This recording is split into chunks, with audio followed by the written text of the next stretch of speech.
A Polícia Civil prendeu o homem que colocou fogo no corpo da ex-mulher e na casa onde os dois moravam, em Pontal. Ela não resistiu aos ferimentos e morreu. A repórter Ludmila Osório tem informações para a gente. Lud, uma boa noite para você. Como é que foi a prisão desse homem?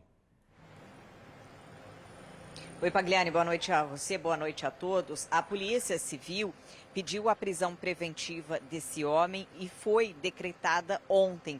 Hoje pela manhã, os policiais tentaram localizá-lo.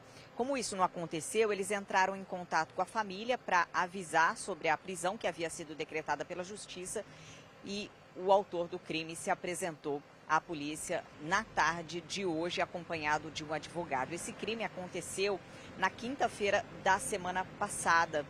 Heloísa de Moraes tinha 64 anos, ela estava dentro de casa, os vizinhos escutaram um pedido de socorro, entraram na residência da idosa e encontraram a mulher tentando apagar o fogo das próprias roupas do corpo e também dos móveis da casa. Testemunhas contaram que o ex-marido da Heloísa foi visto saindo da residência em uma bicicleta e levando nas mãos um galão.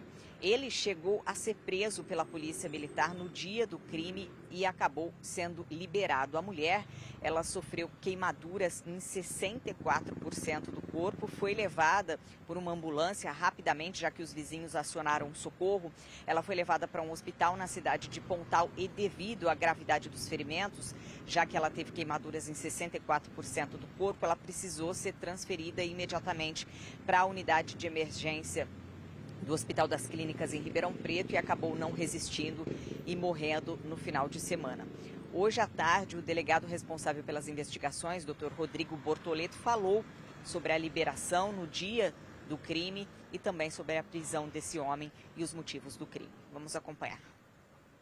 O mandado de prisão foi expedido na data de ontem, na segunda-feira, no período da tarde. Depois disso, fizemos diligências aqui na cidade de Sertãozinho, a procura dele na casa de parentes. Ele não foi localizado. Na data de hoje, nós tivemos informação de que ele estaria na casa também de parentes, mas lá em Pontal. Então, foi feito o contato com os familiares dele, pelos policiais civis da delegacia de Pontal.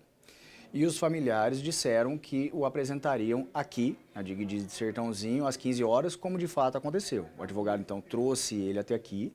Nós registramos o boletim de ocorrência, demos cumprimento a este mandado de prisão, que é de prisão preventiva, ou seja, por tempo indeterminado, e ele será encaminhado à cadeia pública de Pradópolis, ficando então à disposição da Justiça. O vizinho foi a testemunha-chave porque ele de fato presenciou o ocorrido. Ele ouviu os gritos da vítima, foi até a casa e presenciou a vítima apagando o fogo das suas próprias vestes e o autor saindo de lá de bicicleta com um galão nas mãos. Infelizmente, até o momento, nós não conseguimos colher a versão dele. Porque ele teve essa sequela de AVC, ele não fala, não escreve e não se comunica por libras, segundo os familiares. Pelo que nós soubemos, até na sexta-feira, quando ele foi apresentado na delegacia de Pontal pela PM, só a própria vítima conseguia se comunicar com ele de forma razoável. Nós ainda pendemos de ouvir as filhas. Pode ser que elas consigam, se elas afirmarem que conseguem extrair dele a versão, nós vamos fazer a oitiva através dela e aí sim formalizar o interrogatório. Porém, até o momento, o que nós temos é essa impossibilidade da oitiva dele e isso foi certificado pelo escrivão de polícia nessa ocasião em que ele esteve na delegacia de Pontal. Pela cronologia dos fatos, o motivo foi realmente esse, foi uma medida protetiva que foi deferida pela Justiça de Pontal em benefício dela e em face dele.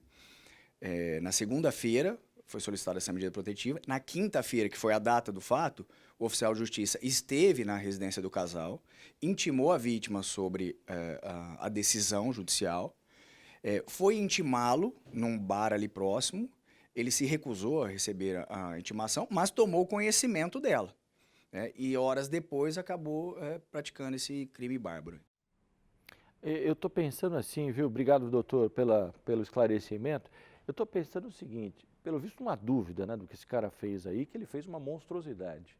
Mas assim, olha por outro lado a dificuldade da justiça agora.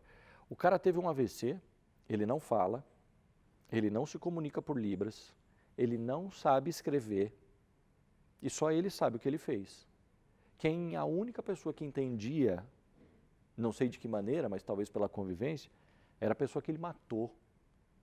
Então, assim, como é que o cara vai justificar qualquer coisa ou perante uma defesa dele se ele tem dificuldade de expressar o que ele mesmo fez? Complicado isso, né? Apesar que, repito, para a polícia, pelo visto, não há dúvidas. Que esse cara fez uma crueldade, não tem dúvidas com relação a isso. E mais ainda, né? Pela história que nós contamos ontem. O cara teve um AVC, o cara teve sequelas, estava separado da mulher, os filhos pediram para a mãe cuidar dele, a mãe gentilmente, com um coração gigante, ex-esposa dele, cuidou dele. Agora, para ela pedir uma medida protetiva, esse cara deve ter aprontado também, né? Agredido, feito qualquer coisa. Mesmo sem falar, mesmo com sequela e mesmo sem a falta de consideração da pessoa que estava cuidando dele. Complicado, né?